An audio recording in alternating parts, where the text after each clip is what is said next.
Hello friends, आप सभी का स्वागत है home science classes with Mohini ma'am में। आज हमारे कुछ प्रश्न तो होंगे सूत्र के प्रकार मतलब धागे के प्रकार से होंगे, और उससे पहले कुछ प्रश्न जो है हमारे वो भारत के परंपरागत वस्त्रों से होंगे। इम्पोर्टेंट प्रश्न है, ध्यान से मतलब पढ़िएगा, समझिएगा और आंसर देने की कोशिश करिएगा। तो प्रश्न है आपका, निम्नलिखित में से किस परंपरागत वस्त्र पर हिंदू धर्म और इस्लाम धर्म दोनों से संबंधित पौराणिक कथाएं चित्रित की जाती थीं? ए ऑप्शन है बांधनी पर, पीताम्बर पर, कलमदार पर या फिर उपर्युक्त सभी पर। प्रश्न को ध्यान से पढ़िएगा। क्या लिखा है, निम्नलिखित में से किस वस्त्र पर परंपरागत हिंदू और इस्लाम दोनों धर्मों से संबंधित पौराणिक जो कथाएं होती थी उनका चित्रण किया जाता था? तो यहाँ पर जो आपका आंसर है वो होगा आपका कलमदार। ठीक है, कलमदार यहाँ पर आपका आंसर होगा। जो कलमदार वस्त्र है इसे क्या कहते थे? पालमपुरी भी कहते थे, ध्यान रखिएगा। ठीक है, पालमपुरी कहते थे। और ये बिल्कुल किसके समान होता था? आपके जैसे बॉटिक करते हैं ना, बॉटिक के समान ये एक कला थी। ठीक है, प्राचीन कला। तो आगे बढ़ते हैं, हम क्वेश्चन नंबर 2 की बात करेंगे। पालमपुरी वस्त्र पर रंगाई का कार्य किया जाता था कलम से, ब्रश से, पेंट से या फिर उपर्युक्त सभी से? तो जो पालमपुरी वस्त्र का निर्माण का कार्य होता था उसमें कलम का भी प्रयोग किया जाता था, ब्रश का भी प्रयोग किया जाता था और ब्रश के साथ साथ पेंट का भी प्रयोग किया जाता था। मतलब ब्रश के माध्यम से कपड़े पर क्या होता है या कलम के माध्यम से डिजाइन बनाकर फिर उसको पेंट किया जाता था। तो यहाँ पर डी ऑप्शन बिल्कुल आपका सही हो जाएगा। आगे हम बात करते हैं क्वेश्चन नंबर 3 की। कलमदार वस्त्रों की पृष्ठभूमि होती थी लाल, गुलाबी, नारंगी या फिर पीली? तो जो कलमदार आपके जो वस्त्र होते थे इनकी जो पृष्ठभूमि होती थी वो कैसी होती थी?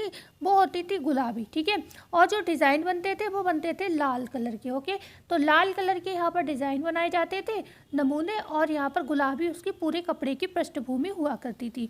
तो यहाँ पर थोड़ा सा हमने बेसिक यहाँ पर लिखा है जिसको आप पढ़ लें, जो कि आपके तैयारी में कह सकते हैं चार चांद लगा सकता है। क्वेश्चन को मैंने आपको बता ही दिया है। और यहाँ पर थोड़ा इसको समझ लीजिए। कलमदार वस्त्रों की जो पृष्ठभूमि होती है हल्की गुलाबी होती थी, जिस पर लाल रंग से नमूने बनाए जाते थे। नमूने में क्या होता था? फूल, पत्तियां, पशु, पक्षी, मानव आकृति आदि का चित्रण यहाँ किया जाता था। कुछ वस्त्रों पर पौराणिक कथाओं के आधार पर नमूने अंकित किए जाते थे, जिन्हें हिंदू मुसलमान दोनों ही धर्म के मानने वाले लोग उपयोग में लेते थे। ठीक है, दोनों ही अपने अपने धर्म को यहाँ पर अंकित करते थे। इन वस्त्रों का प्रयोग अधिकांशतः पूजा पाठ एवं धार्मिक अनुष्ठानों के अवसर पर किया जाता था। तो एक प्रश्न ये बन सकता है कि कलमदार या जो पालमपुरी वस्त्र था उनका बेसिक प्रयोग कहाँ किया जाता था? तो धार्मिक अनुष्ठान जो होते थे या पूजा पाठ की जो भी कार्य होते थे वहाँ पर इन वस्त्रों का प्रयोग किया जाता था। भगवान के मुकुट भी क्या होते थे? कलमदार वस्त्रों से ही सजाए जाते थे। अब कलाकार ये जो कलाकार होते थे सूक्ष्म से सूक्ष्म विवरण को भी आश्चर्यजनक रूप से वस्त्र पर अंकित कर देते थे। मतलब कोई भी कथा है उसको कितनी भी बारीकी से अंकित करना हो, उस कथा को बहुत बारीकी से वो वहाँ पर अंकित कर देते थे। और वो कथा कैसी होती थी? पूरी स्टोरी बताती हुई कथाएं होती थी। ठीक है, इसके अतिरिक्त नमूने में रंग बिरंगे फूल पत्तियाँ बनाए जाते थे, जिससे संपूर्ण वस्त्र ही एक पुष्प वाटिका के समान प्रतीत होता है। तो पुष्प वाटिका के समान पूछा जाए कौन सा वस्त्र प्रतीत होता है, तो ये आंसर कलमदार हो सकता है। ठीक है, तो बढ़ते हैं हम आगे। क्वेश्चन नंबर 4 की बात करेंगे। बांधनी कला से निर्मित वस्त्र है Patola, tie and dye, ikat या उपर्युक्त सभी? तो आप सभी जानते हो जो बांधनी कला से यहाँ पर निर्मित वस्त्र है वो हम इन सभी को आंसर करेंगे डी ऑप्शन, क्योंकि जो पटोला है ये गुजरात में बनता है। गुजरात में बनता है, बिल्कुल बांधनी कला की तरह ही होता है। टाई एंड डाई जो बेसिकली है बांधनी कला वो राजस्थान की मानी जाती है। राजस्थान की मानी जाती है। और इक्कत उड़ीसा में कहते हैं इसी कला को। तो यहाँ पर डी ऑप्शन जो है बिल्कुल आपका सही हो जाएगा। ठीक है ना। तो अगर हम बात करते हैं पटोले में क्या होता है? या तो ताना रंगा जाता है या बाना रंगा जाता है। पटोले में क्या होता है? या तो उल्टा बता दिया मैंने। जो इक्कत है ना, इक्कत में या तो ताना रंगा जाता है या तो ताना या तो बाना। ठीक है, ताना या बाना में से एक रंगा जाता है इक्कत में। पटोला में और टाई एंड डाई में अंतर क्या है? पटोला और टाई एंड डाई में अंतर क्या है? पटोला में क्या होता है, धागों को रंगा जाता है, वो धागा ताना बाना दोनों हो सकता है। ठीक है, धागों को रंगा जाता है। और जो टाई एंड डाई है इसमें पूरे वस्त्र को ही रंगा जाता है, कि मान लो आपको चादर बनानी है तो उसको रंग लिया, आपको साड़ी पर टाई एंड डाई करनी है तो उसको रंग लिया। ठीक है, तो टाई एंड डाई में क्या होता है, बांधनी कला में क्या होता है, उसमें पूरा वस्त्र रंगा जाता है। लेकिन जो बांधनी कला का दूसरा रूप पटोला है, पटोला में धागों को रंगा जाता है, फिर धागों को गिन गिन करके पटोला साड़ी तैयार की जाती है। ठीक है, ओके। और यहाँ पर जो होता है इक्कत में या तो ताना या बाना रंगा जाता है। ओके, तो यहाँ पर डी ऑप्शन बिल्कुल आपका सही हो जाएगा। ओके, बात करते हैं क्वेश्चन नंबर 5 की। कुछ बंदेज के काम में बिंदिया जैसी डिजाइन दिखाई देती है, जिसे कहते हैं बूंद बांध। ए और बी दोनों, डी है निम्न में से कोई नहीं। तो कुछ बंदेज के काम में बिंदिया जैसी डॉट डॉट दिखाई देती है, तो उस डॉट को हम यहाँ पर क्या कहते हैं, उसे हम कहते हैं बूंद भी कहते हैं और बांध भी कहते हैं। तो सी ऑप्शन आपका यहाँ सही हो जाएगा। देखो ये बेसिक सी चीज़ें होती हैं, हमें पता हो या ना हो इनमें हम कंफ्यूज हो सकते हैं कि हम उसे बूंद कहेंगे या बांध कहेंगे, तो ये दोनों ही कहते हैं। ठीक है, ओके। अगर प्रश्न बन जाए तो बिना पढ़े तो कन्फ्यूजन होगा नहीं होगा, देखने में ईजी लग रहा है। क्वेश्चन है यहाँ पर 6, राजस्थान में निर्मित वह क्षेत्र जिसकी बंधेज सर्वाधिक बारीक मानी जाती है। मतलब एक ऐसा क्षेत्र आपको बताना है जहाँ पर बंधेज, तो देखो राजस्थान के क्षेत्र हैं ये सभी, ओके, और बंधेज भी सब जगह होती है, लेकिन एक ऐसी जगह बतानी है राजस्थान की जहाँ का बंधेज जो बांधनी कला है सबसे महीन या बारीक मानी जाती है। क्या काठियावाड़ की है, जयपुर की है, शेखावट की है, या फिर उपर्युक्त तो सभी। तो ये आंसर यहाँ पर आपका होगा सी ऑप्शन, शेखावट की जो बांधनी कला है ये सबसे बारीक मानी जाती है। ठीक है, तो सी ऑप्शन यहाँ पर सही हो जाएगा। क्वेश्चन है यहाँ पर 7, निम्नलिखित में से किस बांधनी में सुनहरे धागों से चौकोर नमूने बनाए जाते हैं? शेखावट में, घड़चोला में, ओढ़नी में, या फिर मलमल में। तो यहाँ पर सुनहरे धागों से चौकोर नमूनों की बात हो रही है, तो ये जो बनाए जाते हैं ये बी ऑप्शन से होगा, घड़चोला में। घड़चोला में कैसे चौकोर नमूने बनाए जाते हैं। ठीक है, चौकोर नमूने बनाए जाते हैं, ओके। और कैसे धागों का प्रयोग किया जाता है, सुनहरे धागों का प्रयोग यहाँ पर करके चौकोर नमूने बनाए जाते हैं। और शेखावट की क्या है, बांधनी बहुत महीन है, ये ध्यान रखना है आपको, ओके। तो हम बात करते हैं क्वेश्चन नंबर 8 की। पटोला में बनी डिजाइन हाथी एवं नृत्य करती स्त्रियों वाले नमूने को कहा जाता है बाघ कुंजर, नारी कुंजर, फुलवार या उपर्युक्त तो सभी। देखो प्रश्न को बहुत यहाँ पर ध्यान से पढ़ना, ये कन्फ्यूजन क्रिएट करने वाले भी हो सकते हैं। पटोला में बनी डिजाइन जो हाथी एवं नृत्य करती स्त्रियों वाले नमूने को क्या कहा जाता है? तो ये होता है आपके नारी कुंजर। ठीक है, नारी कुंजर। बेसिकली अगर हम जो पंजाब की फुलकारी है उसमें अगर हम बात करते हैं, या कहीं पर भी बाघ के डिज़ाइन बहुत ज़्यादा कपड़े पर फैलाकर बनाए जाते हैं तो उसे हम बाघ कुंजर कहते हैं। ठीक है, जहाँ पर बाघ वगैरह के नमूने बनते हैं। फुलवारी 2 तरीके की होती है, एक होती है छोटे छोटे गुच्छों वाली होती है, तो उसे हम क्या कहते हैं, उसे हम कहते हैं फुलवार। ठीक है, ओके, फुलवार कहते हैं। और एक होती है जो बड़े बड़े नमूने की बनती है, तो उसे हम क्या कहते हैं, तोरेदार कहते हैं, तोरेदार। ठीक है, तो ये चीज़ें आपको बस पता होनी चाहिए, आप आंसर। फुलवार की बात हो तो छोटे छोटे बूटे वाले जो नमूने बनते हैं, छोटे छोटे फूलों के गुच्छे वाले, तो उसे हम फुलवार या फुलवारी कहते हैं। और जो बड़े बड़े नमूने वाले जो डिज़ाइन होते हैं उसे हम तोरेदार कहते हैं। ठीक है, तो यहाँ पर बी ऑप्शन आपका सही है, नारी कुंजर कहलाते हैं। क्वेश्चन है यहाँ पर 9, निम्नलिखित में से वह कला जिस समय से हस्तकला में भारतवंशी रुचि रखते थे, महाभारत काल, रामायण काल, वैदिक काल, या निम्न में से कोई नहीं। तो यहाँ पर हस्तकला की बात हो रही है जो कि वैदिक काल से संबंधित है, ओके। ऐसे अगर ऊन की बात हो, ऊन का जिक्र आपका कहाँ मिलता है, महाभारत काल में मिलता है, ओके। तो यहाँ पर वैदिक काल से क्या होता है, आपकी जो हस्तकलाएं हैं प्रचलित हैं भारत में, हमारे ध्यान रखिएगा, ओके। सी ऑप्शन यहाँ पर सही है। क्वेश्चन है यहाँ पर 10, वैदिक युग में वस्त्रों के नाम किस आधार पर रखे जाते थे? कार्यशैली के आधार पर, स्थान के आधार पर, गुणों के आधार पर, या बी और सी दोनों आधार पर। तो पहले के समय में जो वस्त्रों के नाम रखे जाते थे ना, तो वो या तो उनके कार्य के अनुसार रखे जाते थे, ठीक है, या फिर उनके स्थान के या तो उनके स्थान के आधार पर रखे जाते थे या फिर गुण के आधार पर रखे जाते थे। ठीक है, वस्त्रों का गुण कैसा है, जैसे कि आवे रबा, बहता पानी, ये क्यों है, वो जैसे मतलब जो ओस की बूंद के समान वस्त्र होते हैं, तो ये किस वजह से रखे गए, उनके गुण के आधार पर रखे गए, है ना। बहता फ्लोइंग वाटर क्यों बोलते हैं, क्योंकि ऐसा लगता है कि पानी में वस्त्र जो है फ्लो कर रहा है, ठीक है, पानी की तरह फ्लो कर रहा है, ठीक है, तो इसीलिए तो बोलते हैं। तो ये क्या क्वालिटी हो गई, गुण हो गया उसका, ओके। बकाया स्थान की अगर हम बात करें तो हम कहते हैं ना कालीकट का कैलिको प्रसिद्ध है, अब वो कालीकट का है इसलिए उसको कैलिको नाम दे दिया गया, ठीक है। सिंधु का है इसलिए सिंधु से संदालिन कह दिया गया, ओके। तो ये क्या होता है, ये हमने स्थान के आधार पर बकाया। गुड़ का तो हमने बता ही दिया कि पानी के समान अगर वस्त्र लग रहा है तो बहता हुआ पानी कहेंगे, ओके। और अगर ओस की बूंद के समान शीतल लग रहा है, सूक्ष्म लग रहा है वस्त्र, तो हम उसको ओस के कण के समान वस्त्र कहेंगे, ठीक है। तो ये मतलब समझ ही गए होगा। तो बी, यहाँ पर डी ऑप्शन आपका सही था। क्वेश्चन है 11, बहते हुए पानी के समान पारदर्शी हो जाना किस वस्त्र को कहते हैं? आवे रवा को, शबनम को, कम ख्वाब को, या फिर ए और बी दोनों यहाँ पर सही होगा। तो यहाँ पर प्रश्न आपसे पूछा जा रहा है, बहते हुए फ्लोइंग वाटर की बात हो रही है, समान पारदर्शी हो जाना, ये किस वस्त्र की विशेषता है?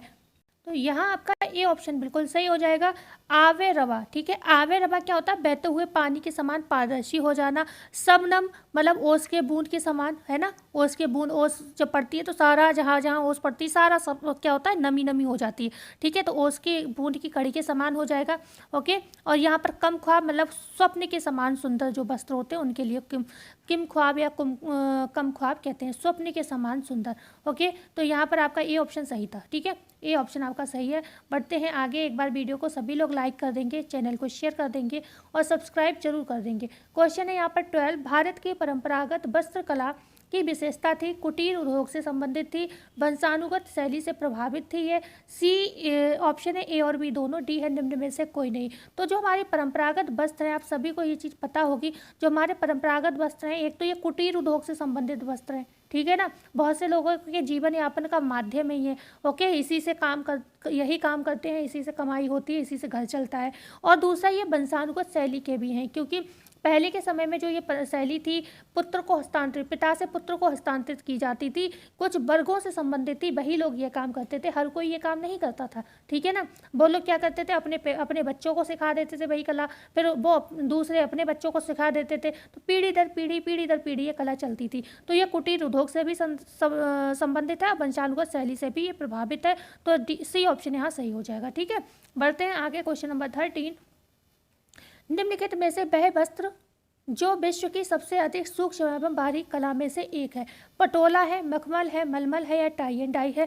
तो यहाँ पर जो एक ऐसी कला की बात हो रही है जो विश्व में प्रसिद्ध है और बहुत सारी किंवदंतियाँ प्रचलित हैं, वो है मलमल, ठीक है। माचिस की डिब्बी में ये समा जाता है, आप सभी जानते हो। माचिस की डिब्बी में क्या होता है, ये समा जाता है, अंगूठी से निकल जाता है, ओके। बहुत सारी बारीकियाँ हैं इसकी, जिस वजह से ये विश्व की सबसे महीन मलमल का वस्त्र जो है सबसे महीन कला मानी जाती है। तो सी ऑप्शन यहाँ पर सही हो जाएगा, ठीक है, बारीक महीन। क्वेश्चन है यहाँ पर 14, हम अपनी समस्त मशीनों, आश्चर्यजनक उपकरणों से सूक्ष्म एवं बारीक वस्त्र नहीं बना पाए, जैसा कि ढाका की मलमल, ये कथन किसका है? ओके, ये एक किंवदंती है या फिर आप कह सकते हो परिभाषा है, जिन्होंने कहा है कि जैसे कि विदेश में बहुत सारी मशीनें बहुत समय पहले ही आ गई थी, ओके, लेकिन उसके बावजूद भी करीब करीब ऐसा था, हमारे हिसाब से 16वीं शताब्दी के आसपास मशीनों का आविष्कार विदेशों में हो चुका था, ओके। 16वीं 17वीं शताब्दी में बनने लगी थी। उसके बावजूद भी जब विदेशी हमारे देश में आए और उन्होंने देखा कि अरे यहाँ तो ये बहुत हाथों से बनाई जा रही है, बहुत बारीक है, ओके।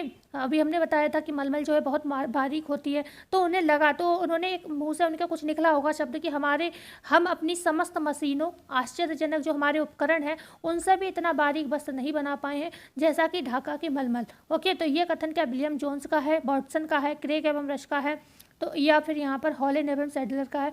तो ये वॉटसन का कथन है, ठीक है। वॉटसन महोदय का ये कथन है और इन्होंने ही ये बात बोली थी। इनफैक्ट इन लोगों ने, मतलब अभी ये वॉटसन के विषय में मुझे नहीं मालूम, लेकिन कुछ विदेशी ऐसे भी आए जिन्होंने इन जुलाहों के हाथ तक काट दिए।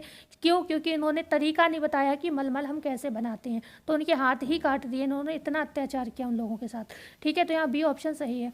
क्वेश्चन है यहाँ 15, ढाका की मलमल बनाई जाती है वर्षा ऋतु में नमी युक्त वातावरण में, ए और बी दोनों, या फिर डी है केवल ए? तो यहाँ पर सी ऑप्शन सही है।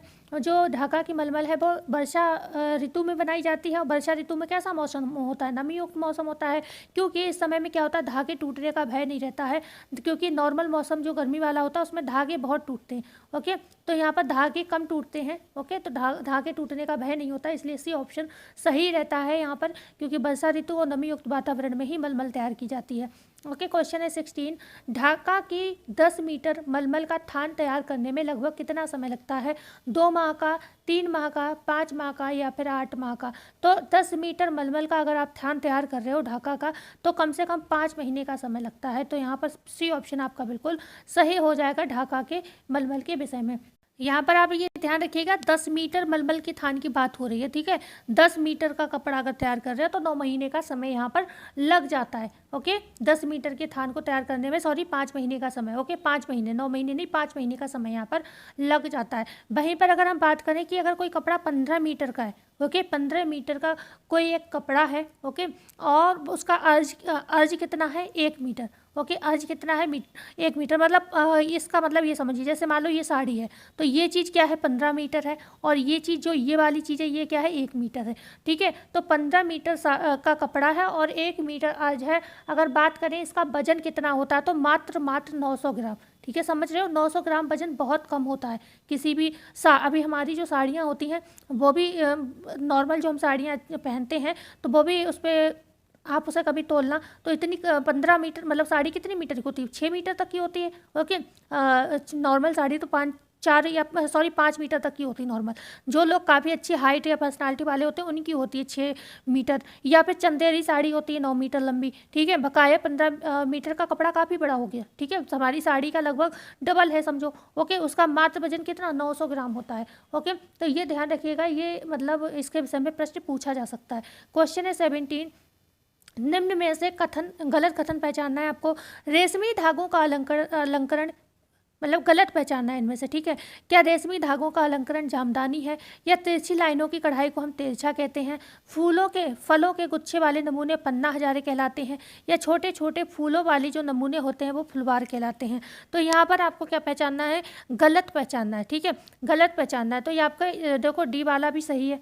ओके, क्या है? डी वाला भी सही है। ओके, डी वाले में क्या दिया है? छोटे छोटे फूल वाली नमूने फुलवार, बिल्कुल सही है, क्योंकि बड़े बड़े नमूने हमने तोड़दार बताया था, तो ये सही है, ठीक है, तोड़दार। तो बड़े छोटे छोटे पूछा है तो सही है बिल्कुल। फलों के या फूलों के गुच्छे के जो वाले नमूने होते हैं उन्हें हम पन्ना हजारे कहते हैं, ये भी सही है। तिरछी लाइन वालों को हम तिरछा कहते हैं। ओके, लेकिन यहाँ पर जो रेशमी धागों का जो अलंकरण होता है ये गलत है, क्योंकि जो जामदानी होती है ना आपकी, इसमें रेशमी धागों का अलंकरण की बात नहीं है। यहाँ पर क्या होता है? यहाँ पर सोने, ठीक है, सोने जो चांदी होते हैं ना, सोने चांदी के तारों का अलंकरण किया जाता है जामदानी में, ठीक है। सोने के और चांदी के जो तार होते हैं ना उनसे अलंकरण किया जाता है, नमूने काढ़े जाते हैं। तो जामदानी यहाँ पर आंसर जो था गलत था, ठीक है। तो यहाँ पर जामदानी के विषय में आपको ये कथन याद रखना है कि सोने और चांदी के नमूने काढ़े जाते हैं, ना कि रेशमी धागों का अलंकरण यहाँ किया जाता है, ठीक है। तो यहाँ पर आपका ऑप्शन ए वाला जो था गलत था। तो गलत ही पूछा है ना आपसे, गलत कथन पहचानना है, तो ए ऑप्शन आपका गलत हो जाएगा, ठीक है। कौन सा? ए ऑप्शन जो है आपका गलत हो जाएगा, ध्यान रखिएगा। ओके, बढ़ते हैं आगे। क्वेश्चन नंबर 18 की बात करते हैं। वस्त्र तंतु उत्पाद अधिनियम किस वर्ष आया?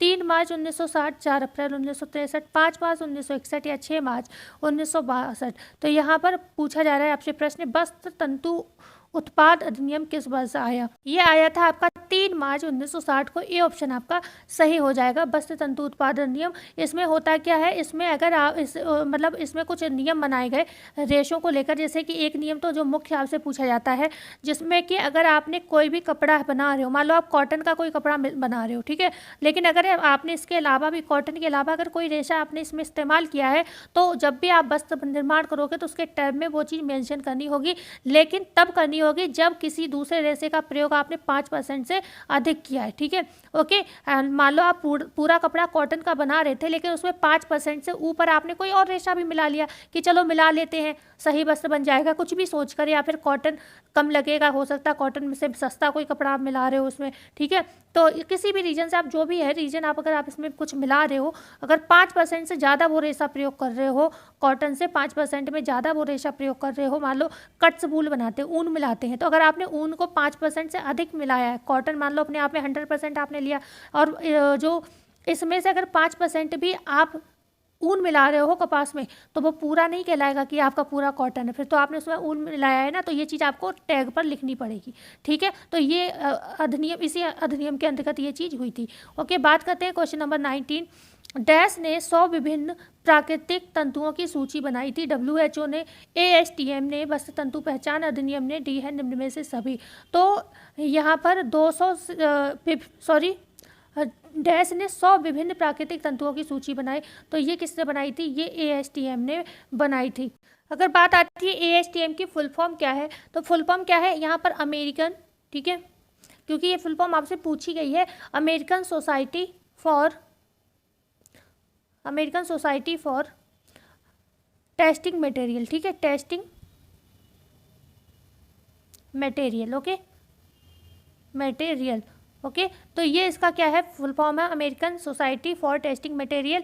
ASTM की फुल फॉर्म है। इन्होंने 100 विभिन्न प्रकार के रेशों की सूची बनाई थी, जिसमें 20 रेशे जो होते हैं लगभग, ठीक है, 20 से कम ही समझ लो, 20 से कम तंतु जो है लगभग हमारे जो आजकल के जो उद्योग धंधे हैं उनमें प्रयोग किए जाते हैं, जिसमें हम जैसे घर के जो वस्त्र हो गए, ठीक है, जो भी हम पहनने वाले वस्त्र हैं या घर में कोई भी काम में इस्तेमाल कर रहे हैं, तो ये कम से कम 20 तंतुओं का हम आज के समय में प्रयोग करते हैं, जिसमें आप कह सकते हो कपास है, जूट है, रेयॉन है, ऊन है और कुछ सिंथेटिक हैं, ठीक है, फ्लैक्स है, एसीटेट है, रेशम है, ये सारे तंतु इसी के अंतर्गत आते हैं, ठीक है, ओके। आगे हम बात करें, आगे क्वेश्चन है यहाँ पर 20, निम्न में से सूत्र के प्रकार हैं 2, 3, 4 या 5। तो जो सूत्र होते हैं वो आपके कितने? 3 प्रकार के होते हैं। बी ऑप्शन यहाँ पर सही हो जाएगा। कौन कौन से होते हैं? देखो, मुख्यतः सूत्र जो होते हैं 3 प्रकार के होते हैं। सादे सूत्र होते हैं, टेक्सचर सूत्र होते हैं और स्पंज सूत्र होते हैं, ओके।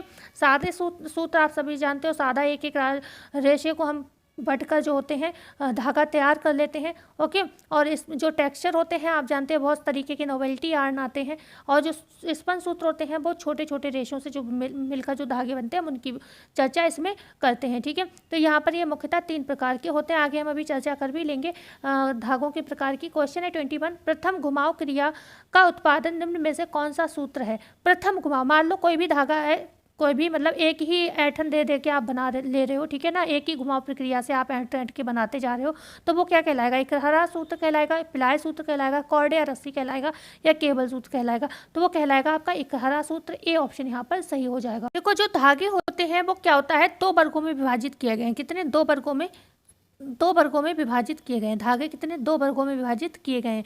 अगर हम बात करते हैं 2 तरीके में, तो सबसे पहले आपका क्या आता है? साधारण आता है, ओके, साधारण जिसे हम सिंपल यार्न कहते हैं आता है। और दूसरे में क्या आता है? सम्मिश्रित आता है, जिसको हम कॉम्प्लेक्स या नोवेल्टी। देखो, अलग अलग बुक में अलग अलग डिफाइन किया गया, कहीं कहीं 3 तरीके के ही माने गए हैं, कहीं कहीं 2 तरीके से माने हैं, और इन्हीं को कैटेगराइज किया गया है, ठीक है। तो यहाँ पर जो सम्मिश्रित धागे होते हैं इन्हीं को हम जटिल धागा भी कहते हैं। जटिल धागा या कॉम्प्लेक्स यार्न या फिर नोवेल्टी, कुछ भी आप कह सकते हो, ये सब इन्हीं को कहते हैं, सम्मिश्रित धागों को। तो जो साधारण धागे होते हैं ना, ये 2 प्रकार के होते हैं, ये भी 2 प्रकार के होते हैं। कौन कौन से होते हैं? एक तो साधारण इकहरा धागा होता है, जिसकी अभी हमने बात की थी, ठीक है। साधारण इकहरा सूत्र होता है, जिसको क्या करते हैं हम? एक ही प्रकार के रेशों का प्रयोग करके, ठीक है, शुरू से अंत तक एक समान ऐंठन प्रक्रिया देकर बना लेते हैं, ठीक है। एक ही दिशा में ऐंठन दी जाती है, ओके। जैसे आप जानते हो एस आकार की ऐंठन होती है, जेड आकार की ऐंठन होती है, तो इसमें क्या होता है? एक ही आकार की ऐंठन दी जाती है, एक ही दिशा में ऐंठन दी जाती है, चाहे आप सिंपल एस आकार की ऐंठन दे लो या फिर जेड आकार की ऐंठन दे लो, ठीक है।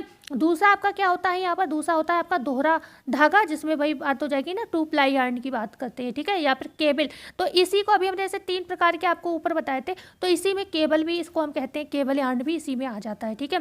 तो ये दोहरा धागा जो होता है, दोहरा धागा होता है, इसमें क्या होता है? 2 से अधिक धागों को ऐंठन देकर बनाया जाता है, ठीक है। 2 से अधिक धागों को ऐंठन देकर बनाया जाता है। यहाँ पर रेशे की बात नहीं हो रही है, धागों, क्योंकि रेशे से धागे निर्माण की प्रक्रिया नहीं पढ़ी जा रही है, वो तो कताई कहलाती है। यहाँ पर धागे के निर्माण जो हो चुका है, उसके बाद भी हम बहुत तरीके के धागे बनाते हैं ना, रेशे से धागे बनाने के बाद तरह तरह के मिला के धागे बनाते हैं, ठीक है। तो उनकी बात हो रही। तो दोहरा में क्या होता है? इसमें क्या होता है? 2 से अधिक धागों को एक मतलब ऐंठन देकर बनाया जाता है, ओके। और एक दूसरा हमने दोहरे में एक और बताया था, हमने कहा एक सम्मिश्रित प्रकार का भी होता है, ओके, जिसे हम कहते हैं ना, मतलब थोड़ा सा कॉर्ड या रस्सी टाइप बनाते हैं जिसको, ठीक है, वो वाला इसके अंतर्गत आ जाता है, ओके। तो यहाँ पर 2 तरीके के ये होते हैं। और इसमें जो होते हैं जटिल में, नोवेल्टी में, इसमें बहुत तरीके के आते हैं। स्लब यार्न भी इसी में आता है, आपका लूप यार्न कहते हैं, ठीक है, नॉट यार्न, सारे जो भी आपके जितने भी नोवेल्टी यार्न होते हैं ना, वो इसी के अंतर्गत आते हैं। तो बढ़ते हैं आगे, क्वेश्चन नंबर 23 की बात करेंगे, 22 की। चेनीले शब्द फ्रेंच भाषा के किस शब्द से लिया गया है? लार्वा से, कैटरपिलर से, मोथ से, या फिर अंडा से? तो सबसे पहले तो आपको यही याद रखना है कि चेनीले किस भाषा का शब्द है, फ्रेंच भाषा का शब्द है। ठीक है, किससे लिया गया है, तो यहाँ पर बी ऑप्शन से ये कैटरपिलर से ये लिया गया है चेनीले शब्द को। ठीक है, इसका जो निर्माण होता है वो कहाँ होता है, वो स्पेन देश में होता है, ये भी ध्यान रखिएगा, केवल स्पेन देश में इसका निर्माण होता है। स्पेन में हमने एक चीज़ और बताई थी आपको, मेरिनो जात की भेड़ जो है स्पेन देश में ही मिलती है। ठीक है, मेरिनो जात की भेड़ भी आपको कहाँ मिलती है, स्पेन देश में मिलती है। तो यहाँ पर जो चेनीले शब्द है ये कैटरपिलर से निकला, फ्रेंच भाषा के कैटरपिलर शब्द से लिया गया है। और इसका जो मतलब अगर हम बात करें ये ऐसा क्यों है, क्योंकि जो चेनीले है ना ये कैटरपिलर से मिलता जुलता ही दिखता है, बिल्कुल जैसे कैटरपिलर नहीं होता है, ओके, उसी तरीके से ये दिखता है, इस वजह से इसको कैटरपिलर नाम दिया गया है। ओके, और ये जो डिज़ाइन है ये 1977 के आसपास बनाई गई थी। ठीक है, 1977 के आसपास ये बनाई गई थी। कपास, ऊन, रेयॉन, नायलॉन, पॉलिएस्टर जो भी कपड़े हैं इनसे बनाए जा सकते हैं और ये नर्म और लटकनशील कपड़े होते हैं। ठीक है, आगे हम बात करते हैं क्वेश्चन नंबर 23 की, इसे कॉर्क स्क्रू सूत्र भी कहा जाता है। कॉर्क स्क्रू, रेटिने को कहा जाता है, सर्पाकार सूत्र को कहा जाता है, स्पाइक सूत्र को कहा जाता है या गांठ सूत्र को कहा जाता है।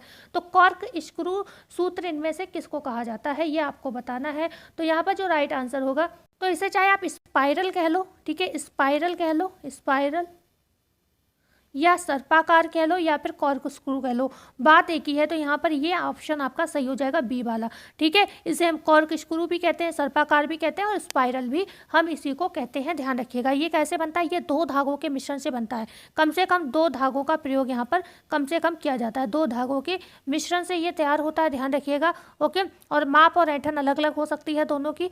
ओके, बात करते हैं क्वेश्चन नंबर 24 की, लेटेक्स उदाहरण किस चीज़ का है, इनमें से किस धागे का उदाहरण है लेटेक्स, सर्पाकार का, नोवेल्टी का, चेनीले का, या फिर स्लैब का। लेटेक्स की बात हो रही है, किसका उदाहरण है, तो लेटेक्स जो है आपका ये उदाहरण है आपके सर्पाकार दिया है, हाँ ए ऑप्शन सही होगा। ठीक है, लेटेक्स जो है अभी हम पढ़ रहे थे ना, कॉर्क स्क्रू, स्पाइरल या सर्पाकार, इसी का उदाहरण है, ये ध्यान रखिएगा। ओके, इसे क्या होता है, हल्का सा घुमाव देकर महीन धागों के ऊपर मोटे धागे को लपेट दिया जाता है। ओके, हल्का सा घुमाव देकर महीन धागे पर मोटे धागे को लपेटा जाता है, ये ध्यान रखिएगा। मान लो ये महीन है और ये मोटा धागा है, इस पर लपेट दिया जाता है, तो जिसको हम कहते हैं, इसी को हम सर्पाकार कहते हैं। ठीक है, इस तरीके से लपेटते हुए आप चले जाओ। ओके, क्लियर हुआ। तो बढ़ते हैं आगे क्वेश्चन नंबर 25 की और, निम्नलिखित में से किन रेशों होगा यहाँ पर, किन रेशों के द्वारा चेनीले सूत्र का निर्माण किया जाता है। कपास और ऊन, रेयॉन व नायलॉन, पॉलिएस्टर या फिर उपयुक्त सभी। तो अभी हमने जस्ट आपको बताया था जो चेनीले सूत्र बनते हैं वो कपास, ऊन, रेयॉन, नायलॉन, पॉलिएस्टर सभी से बनाए जाते हैं। तो डी ऑप्शन यहाँ पर सही हो जाएगा। ठीक है, बढ़ते हैं क्वेश्चन नंबर 26, सूत्र माप के सूचक अंक जिसके द्वारा धागों की मोटाई व आकार का अनुमान लगाया जाता है, कौन सा है यहाँ पर, निश्चित वजन पद्धति है, निश्चित लंबाई पद्धति है, टैक्स प्रणाली है या फिर उपरोक्त सभी है। तो आप सभी जानते हो सूत्र को के माप की दो विधियां प्रयोग की जाती हैं, एक होती है निश्चित वजन पद्धति, दूसरी होती है निश्चित लंबाई पद्धति। हालांकि टैक्स प्रणाली भी सूत्र के माप की एक पद्धति है। ओके, लेकिन यहाँ पर ये दो पद्धतियाँ मानी जाती हैं, निश्चित वजन पद्धति और निश्चित लंबाई पद्धति। तो यहाँ पर जो सूत्र के माप के सूचक अंक जिसके द्वारा धागों की मोटाई व आकार का अनुमान लगाया जाता है वो क्या हो गया यहाँ पर, वो हो गया यहाँ पर निश्चित वजन पद्धति। ए ऑप्शन आपका सही हो।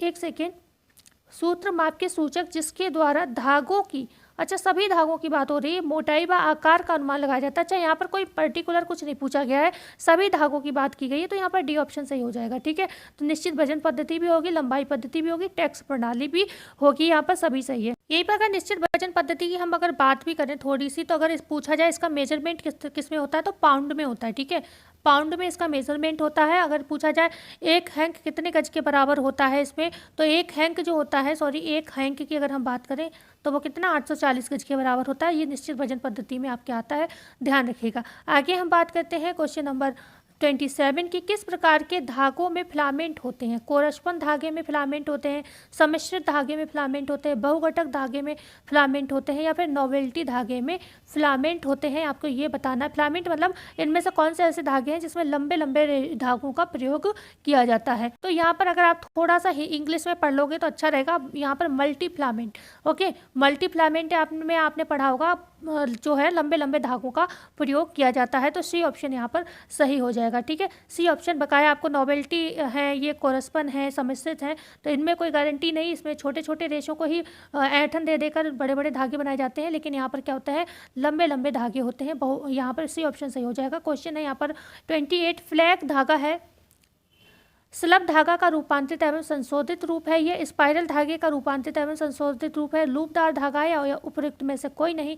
तो यहाँ पर जो फ्लैग धागा है ये स्लब धागा का जो है रूपांतरित और संशोधित रूप है। ए ऑप्शन यहाँ पर बिल्कुल सही हो जाएगा। अगर आज क्लास आपको अच्छी लगी हो तो वीडियो को लाइक कर दीजिएगा, चैनल को शेयर एंड सब्सक्राइब कर दीजिएगा। मिलते हैं कल नई वीडियो में नई जानकारी के साथ, जब तक के लिए धन्यवाद।